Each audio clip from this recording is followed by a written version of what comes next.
हाय hello नमस्कार welcome back to my channel पुणी मुझे आपण पाखे गोटे छोट ब्लॉग लेके आसी जाइए। आई नो मु डेली ब्लॉग्स आनी पारुनी आपण फिर भी मुझे ट्राए करूँ डेली ब्लॉग्स आनी देवाई। देखिपे सब केत प्रकार प्रिपेरेसन आम घर आज चलती बिकज आज मो जेजे शाशु माँ आज श्राद्ध तो ये घर आज एत प्रकार 3-4 प्रकार आइटम हो डालमा खिचड़ी शाग भजा छचिंद्र भजा खीरी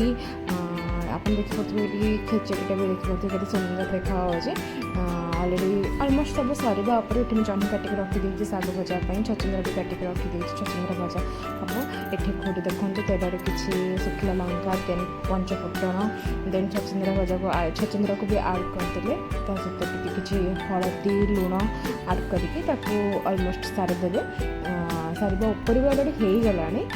देन तापर शाग भी प्रिपेरेसन अलरेडी हो गला शाग भी आपण गोटे छोट सर्ट भिडियो देखी विदाउट ओनियन गार्लिक वाला कोसला शाग